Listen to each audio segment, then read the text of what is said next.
Part 1, First Contact. Fiona Nash stared out the observation deck of Helio Station, watching the endless sea of stars while nursing a lukewarm cup of synthetic coffee. 6 years orbiting Jupiter's moon Europa had taught her that the magnificent view never changed, but she still found herself drawn to it during her breaks. The vast emptiness of space was preferable to the cramped confines of the engineering bay where she spent most of her waking hours. "Beautiful, isn't it?" came a voice from behind her. "No matter how many times I see it." Fiona didn't turn. Station Director Hendricks had a habit of appearing when she least wanted company. "Just taking my mandated break, sir. I'll be back at the Quantum Drive Diagnostics in 10. Actually, that's why I'm here." Hendricks moved beside her, his weathered face reflected in the reinforced glass. "We're receiving a visitor. First contact situation. The council wants our best engineer prepping the docking bay." That got her attention. Fiona turned, coffee forgotten. "First contact. As in? Non-human. Diplomatic vessel approaching from the outer rim. ETA 90 minutes. Hendricks handed her a tablet. "Protocols are loaded. Make sure Bay 4 is ready. Atmospheric adjustments might be necessary." Fiona scrolled through the preliminary data, her mind racing. After decades of deep space exploration, humanity had encountered simple microbial life forms on distant moons, but nothing sentient. Nothing that could pilot a spacecraft. This is legitimate. Not some corporate stunt. Verified by 3 separate tracking stations and the Lunar Defense Grid. Hendricks' usual stern expression softened slightly. "This is the real deal, Nash. History in the making." 90 minutes later, Fiona stood in the pristine docking bay, surrounded by a hastily assembled welcome committee that included Hendricks, the station's medical director Dr. Patel, and security chief Dominic Reed. The latter kept one hand near his sidearm, face impassive. "Nervous, Nash?" Reed asked, not taking his eyes off the airlock. Fiona adjusted her jumpsuit collar.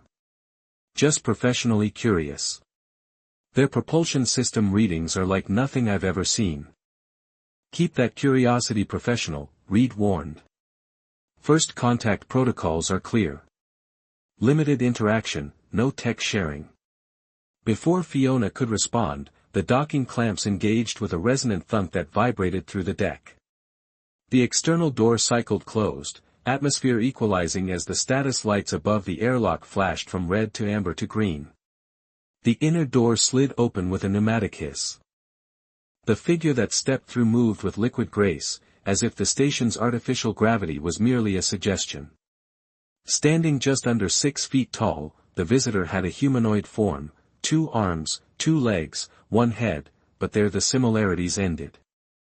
Smooth indigo skin had a subtle luminescence, highlighting delicate patterns that shifted like constellations. Large, almond-shaped eyes of deepest violet surveyed the room with unmistakable intelligence. "Welcome to Helio Station," Hendricks said, stepping forward with the practiced ease of a career diplomat. "I'm Station Director Hendricks. We're honored by your visit." The alien's head tilted slightly, almost bird-like in its precision. When it spoke, the voice was melodic, with an accent Fiona couldn't place. "I am Nix," the visitor said, the translator device around Hendricks' wrist converting the alien language to English with only a slight delay. "Emissary of the stellar convergence. I bring greetings to humanity." Hendricks proceeded with formal introductions. When Fiona's turn came, Nix's violet eyes fixed on her with unexpected intensity. "You maintain this station's operational systems?" Nix asked. "I'm the lead engineer, yes," Fiona replied, surprised at being singled out. "Specialized in quantum propulsion." "Fascinating. My people have long admired the resourcefulness of emerging species." A small smile curved Nix's mouth, too human an expression for comfort. "Perhaps you might show me your engineering systems during my stay." Reed tensed beside her, but Hendricks intervened smoothly. "We've prepared quarters for you, emissary. There will be time for cultural exchange after you've rested. As the formal welcoming continued, Fiona couldn't shake the feeling that Nix was watching her specifically, even when addressing others. The sensation followed her all the way back to engineering, where she immediately pulled up the scans of the visitor's ship. The vessel was sleek, almost organic in design, with no visible engine ports or conventional thrusters. Energy readings suggested it generated more power than the entire Helio station, yet produced virtually no heat signature. Fiona lost herself in the data until her terminal pinged with a new message. Engineer Nash, your expertise is requested. Emissary Nix wishes a tour of primary systems. Authorization granted. 0800 tomorrow. Director Hendricks. Fiona stared at the message for a long moment before responding with a simple acknowledgement. Whatever her personal misgivings, this was a historic opportunity. The first human to explain engineering principles to an advanced alien species. Her name would be in textbooks someday. She just hoped she wouldn't regret it. The next morning, Fiona waited nervously at the designated meeting point. She'd spent half the night reviewing first contact protocols and the other half trying to prepare explanations of human technology that wouldn't sound laughably primitive to a species capable of interstellar travel. Nix arrived precisely on time, accompanied by Reed, whose expression clearly communicated his reluctance to be there. Engineer Nash, Nix greeted her, those constellation-like patterns on the alien's skin shifting subtly. I appreciate your willingness to share knowledge. Just following orders, Fiona replied, immediately wincing at how unwelcoming that sounded. I mean, I'm happy to show you our systems. Though I imagine they're quite basic compared to your technology. All knowledge has value, Nix said. The path of technological evolution tells much about a species. Reed cleared his throat. I'll be accompanying you throughout the station. Standard protocol. Of course, Nix replied smoothly. The tour began with the power core, Helio Station's fusion reactor, and continued through life support, navigation, and finally to Fiona's domain, the engineering bay. Throughout, Nix asked surprisingly insightful questions, demonstrating a grasp of physics principles that made Fiona increasingly comfortable sharing technical details. Our quantum drive is experimental, Fiona explained, gesturing to the massive apparatus that dominated the far wall. It's designed to create microscopic wormholes for instantaneous data transmission across the solar system. Fascinating approach, Nix said, studying the equipment with obvious interest. Your species seeks to bend space rather than traverse it conventionally. Exactly. Fiona couldn't keep the excitement from her voice. The applications go beyond communication. Eventually, we hope to transport matter, not just data. You speak of this with passion, Nix observed. Fiona hesitated. It's my life's work. The breakthrough that could change everything for humanity. Yet you seem disappointed. The perception startled her. Progress has been slower than expected. The quantum fluctuations are unpredictable, and corporate funding follows quarterly profits, not scientific breakthroughs. Reed shifted uncomfortably. Engineer Nash, perhaps we should move on. Actually, Nix said, might I see the control algorithms? The mathematical principles of quantum manipulation would be most illuminating. Reed stepped forward. That's classified information, emissary. Not approved for sharing. An awkward silence fell. Fiona caught something in Nix's expression, frustration. Calculation. It vanished so quickly she couldn't be sure. Of course, Nix said smoothly. No offense intended. Every species protects its innovations. The rest of the tour proceeded without incident, but Fiona couldn't shake the feeling that something significant had happened in that moment. As they concluded at the observation deck, Reed received a call and stepped away briefly, leaving them alone. Your species is remarkable, Nix said quietly. Achieving so much with such limited resources. We're persistent, Fiona replied. Sometimes too stubborn for our own good. A valuable trait. Nyx moved closer, those violet eyes searching hers. I sense your potential is constrained here. Your mind reaches beyond what your technology allows. Fiona felt strangely seen in a way that was both uncomfortable and exhilarating. That's the engineer's eternal frustration. Perhaps, Nyx said, voice dropping to near whisper, there are paths of knowledge your authorities haven't considered. Paths that could accelerate your work dramatically. Before Fiona could respond, Reed returned. Nyx stepped back smoothly, as if their conversation had been entirely ordinary. Thank you for the informative tour, Engineer Nash, Nyx said formally. I look forward to further cultural exchange during my stay. As Reed escorted the visitor away, Fiona stood motionless, mind racing.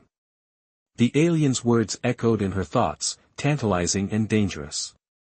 Was this simply diplomatic pleasantry, or had Nyx just offered her something more?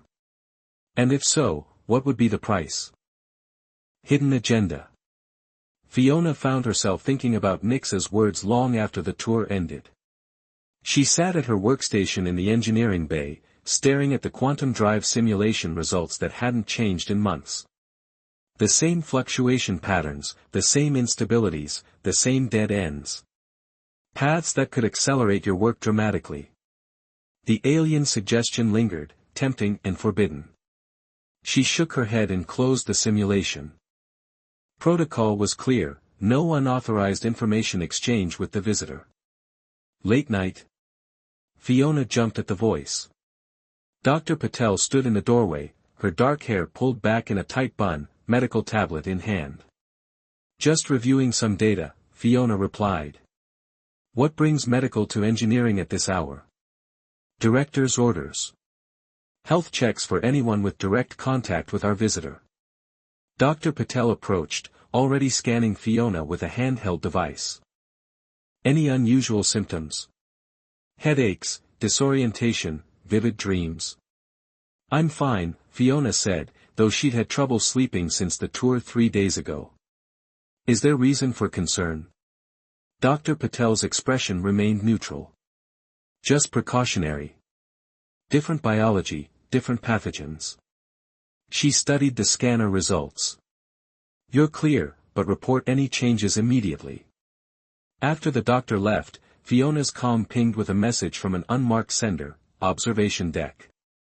0200 hours. Come alone. Her first instinct was to report it to security. Instead, she found herself stepping onto the deserted observation deck just after 2 a.m., heart pounding. Nyx stood silhouetted against the stars, those luminescent skin patterns glowing softly in the dim light. I wasn't sure you'd come, the alien said without turning. I shouldn't be here, Fiona replied, staying near the door. Unauthorized meetings violate protocol. Protocols, Nyx said, finally turning, often protect institutions, not progress. Those violet eyes seemed to see right through her. You're frustrated, Fiona Nash. Your quantum drive solution lies just beyond your reach. How would you know that? I observe. I listen. Nyx moved closer, fluid and graceful. And my civilization mastered quantum mechanics millennia ago. Fiona's scientific curiosity battled with caution. If that's true, why are you here? Why visit a species with primitive technology? The stellar convergence studies emerging civilizations. We learn from diversity of approach. Nyx tilted that elegant head. Sometimes the most direct path isn't the best one. And what do you get from this exchange? Fiona crossed her arms. No advanced species offers help without expecting something in return. A smile played across Nyx's face. Perceptive. My interest is academic, but not without purpose. I seek to understand how humans solve problems, your methodologies, your adaptive thinking. So we're lab rats to you. Partners, Nyx corrected. With complementary knowledge. Fiona hesitated.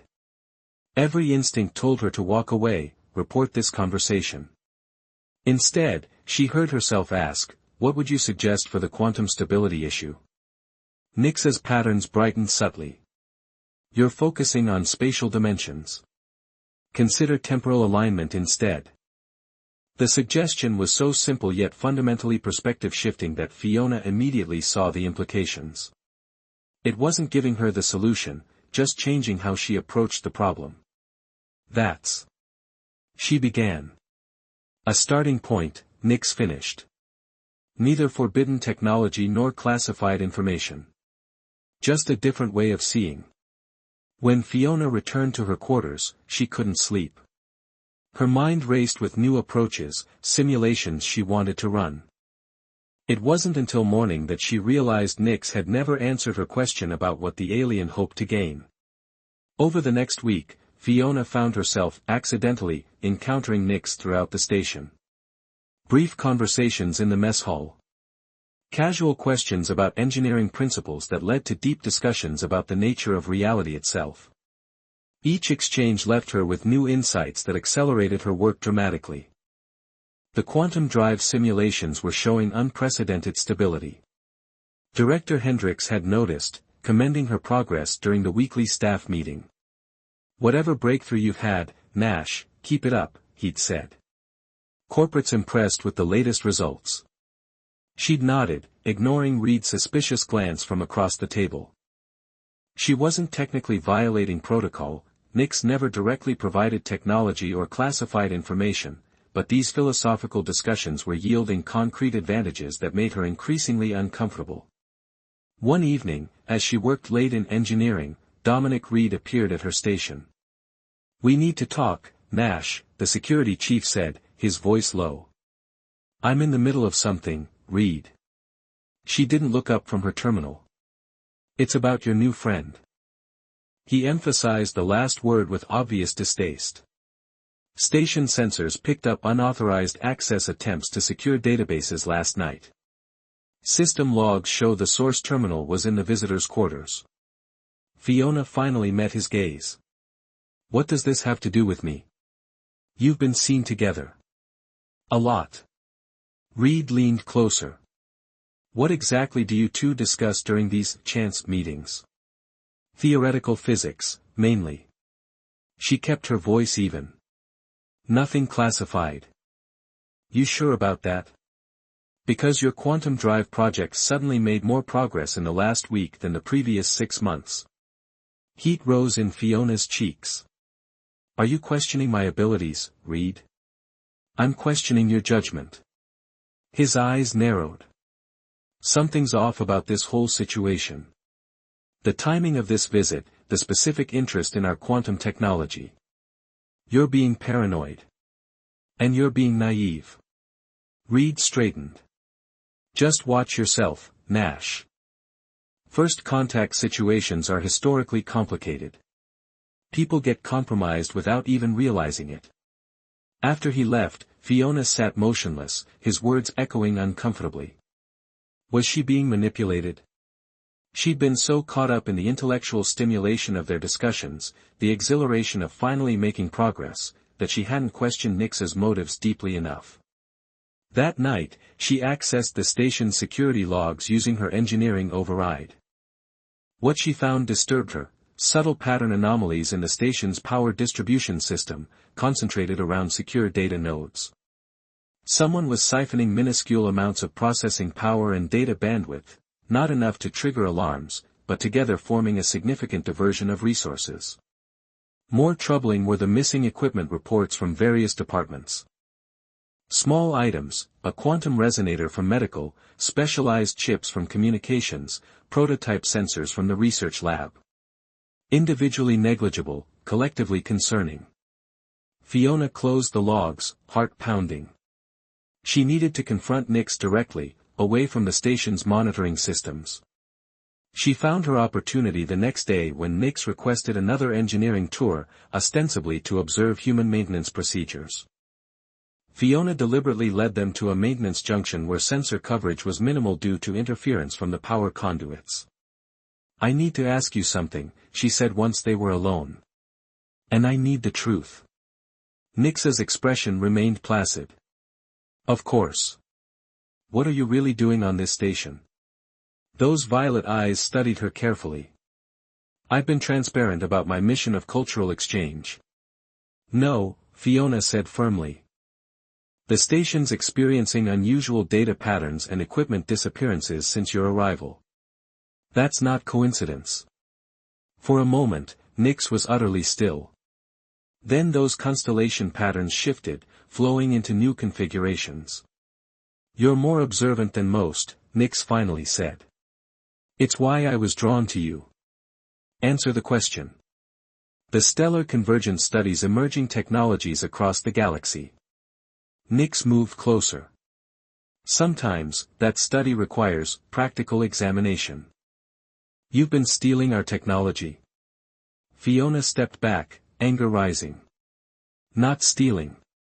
Sampling." Nyx's voice remained calm. "Nothing taken will impact station operations. That's not your decision to make. Isn't it?" Those alien eyes held hers. "Your corporate masters hoard innovations, restrict access, stifle potential. The knowledge I gather benefits countless worlds. That doesn't justify theft." "No." Nyx's head tilted. "Your quantum drive project is revolutionary, yet your superiors limit its application to corporate communication needs. Do you know how many civilizations could benefit from this technology? How many lives could be saved with instantaneous emergency response across vast distances?" The word struck uncomfortably close to Fiona's own private frustrations, but she held firm. "If you wanted to trade technology, you should have approached officially." "Bureaucracies rarely share willingly," Nyx countered. "Especially with unknowns." Fiona crossed her arms. "So you decided deception was better?" "I decided direct experience was necessary." Nyx's expression softened. "I chose you because I sensed your frustration, your desire to see your work reach its potential. Was I wrong?" The question lingered between them, uncomfortably accurate. Before Fiona could respond, her comm unit chirped urgently. "Nash." Director Hendrix's voice was tense. "Report to the control room immediately. We have a situation." "On my way," she replied, not taking her eyes off Nyx. "This conversation isn't over." The alien nodded serenely. "Indeed, it's only beginning." When Fiona reached the control room, she found it in controlled chaos. Hendrix stood at the central console, face grim. Reed was coordinating security teams via comm, his expression thunderous. "What's happening?" she asked. Hendrix looked up, eyes narrowing when he saw her. "Where's the visitor?" "Engineering section." "What's going on?" Reed cut in. "Someone's accessing our mainframe directly. Bypassing security protocols, downloading massive amounts of data, including all your quantum drive research." Fiona felt the blood drain from her face. "That's impossible without physical access to the core." "Exactly," Reed said coldly. "Which is why I need to know exactly where our guest is and what you were discussing in that sensor-dead zone." "I was confronting Nyx about suspicious activity," Fiona admitted, drawing surprised looks from both men.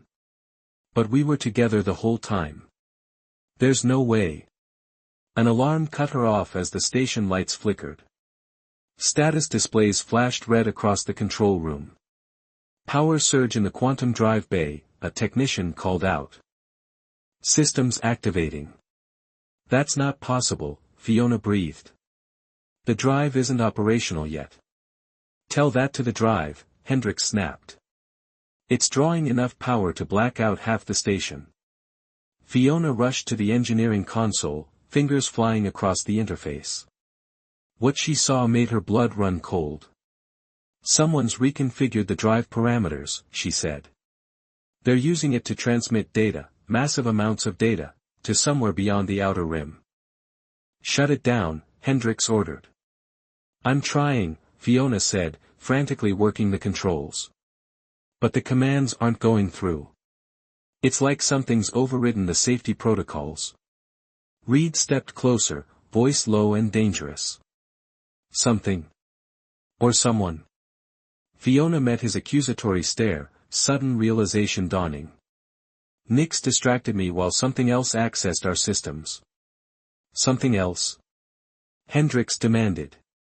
The ship, Fiona whispered as pieces clicked into place. It's not just a vessel. It's some kind of autonomous system, interfacing with our technology. As if confirming her words, the station trembled as distant explosions echoed through the corridors.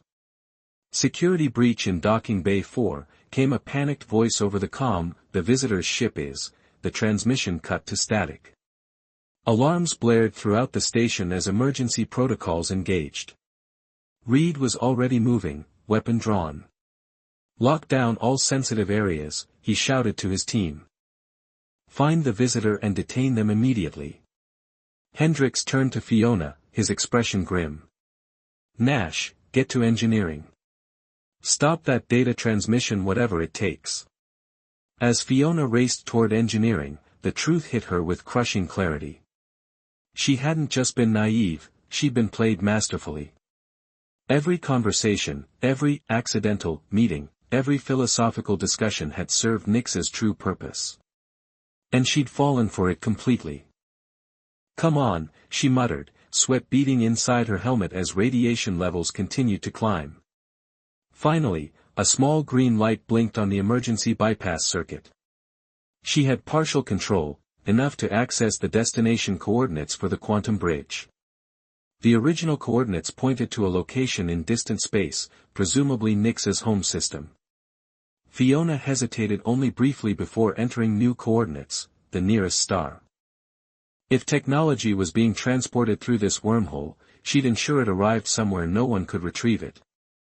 As she confirmed the new destination, a wave of energy pulsed through the drive.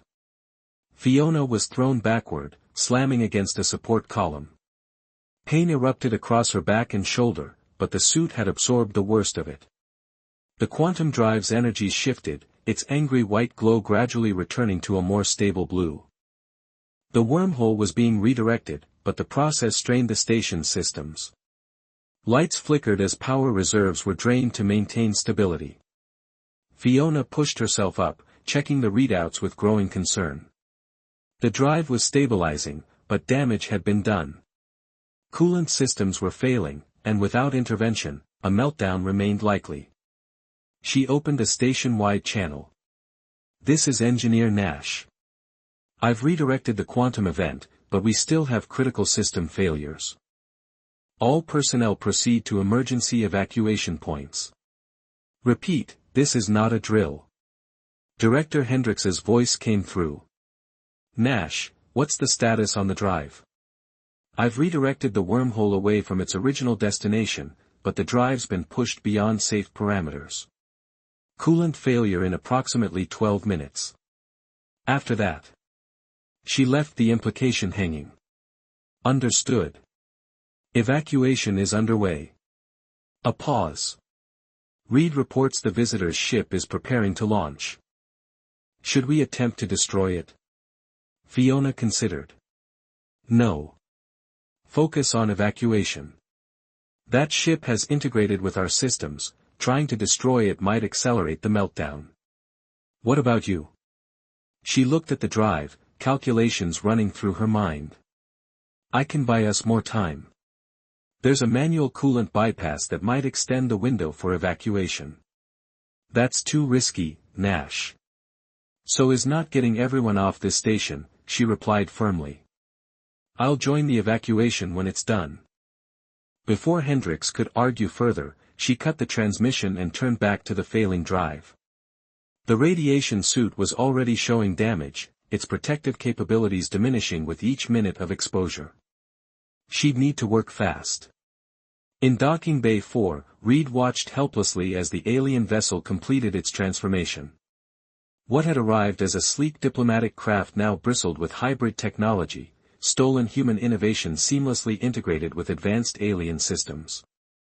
Sir, weapons control reports targeting systems still offline, a guard reported. They can't get a lock.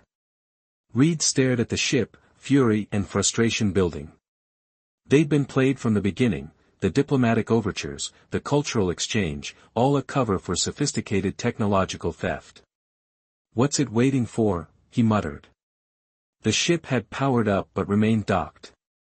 As if answering his question, a shimmer appeared beside the vessel. Points of light coalesced, reforming into Nix's familiar shape. "It's collecting data," Reed realized. The ship sent Nix as an advance scout. Now it's retrieving both the scout and what it stole. He raised his weapon, though he suspected it would have little effect. "All units, open fire." Energy pulses struck the area around Nix, but the alien's form simply wavered like heat distortion, unharmed. Those violet eyes turned toward Reed, almost regretful.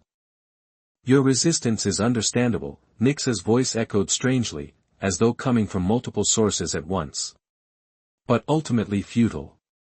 The ship's hatch opened, revealing not a conventional airlock but a swirling portal of energy, similar to the quantum fluctuations reported throughout the station. "You won't get away with this," Reed said, still firing ineffectively. "We've redirected your wormhole. Whatever you're stealing will end up in a star, not your homeworld." For the first time, surprise registered on Nix's face. Engineer Nash is more resourceful than anticipated. A pity. The alien stepped toward the portal, then paused, turning back. "Your species has remarkable potential, Dominic Reed. Perhaps in time, you'll understand that our intervention serves a greater purpose." "Save it," Reed snarled.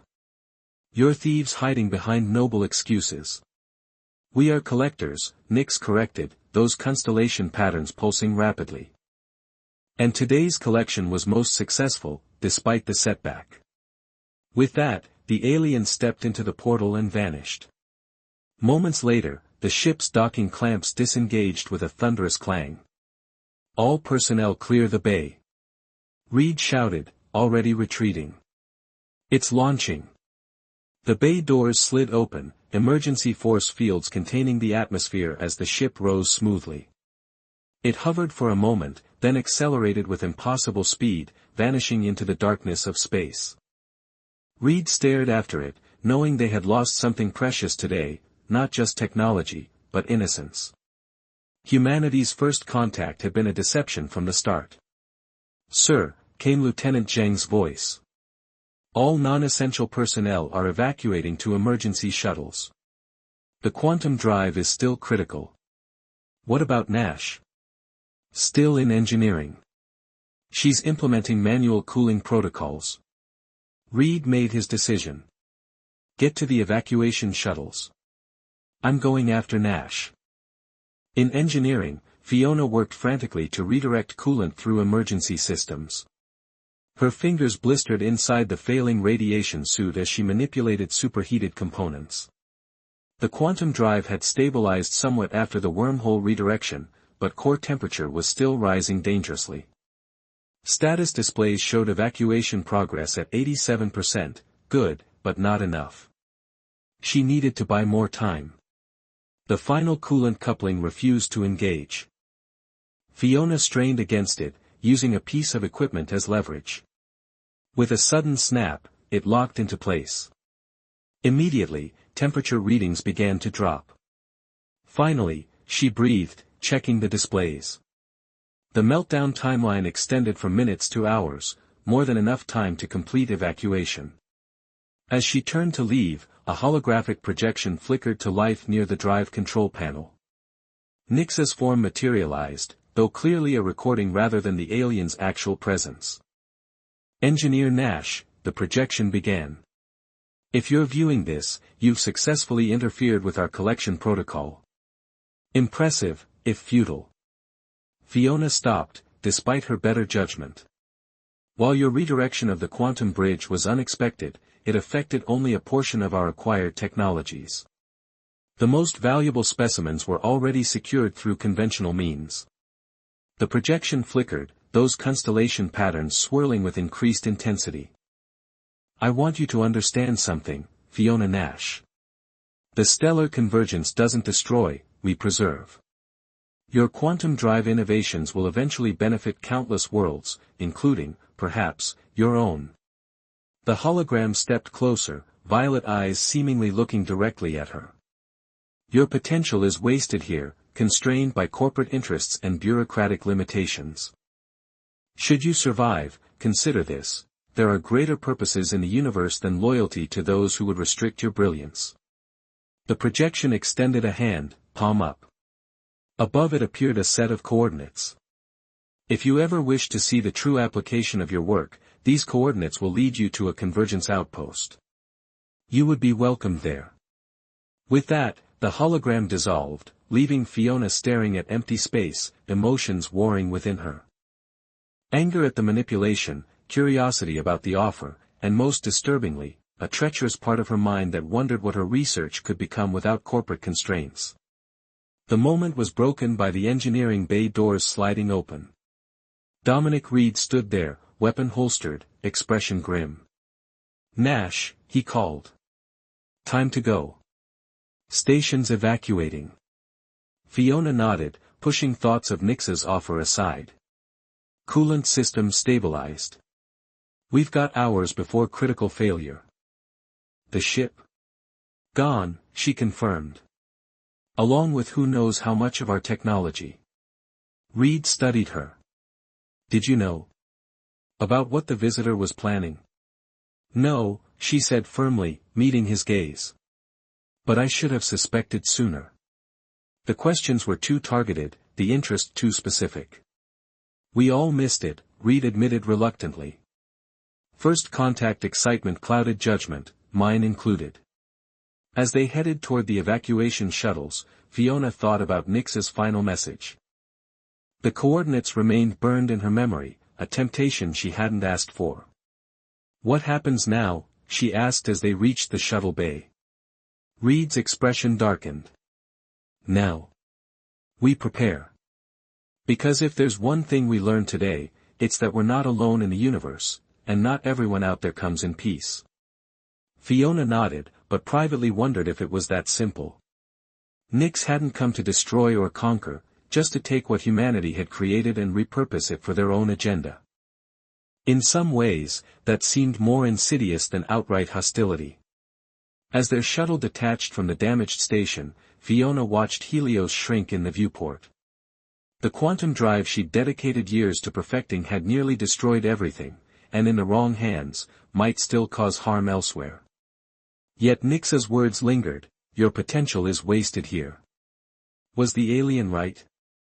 Or was this just another manipulation, the final strand of a web designed to ensnare her imagination?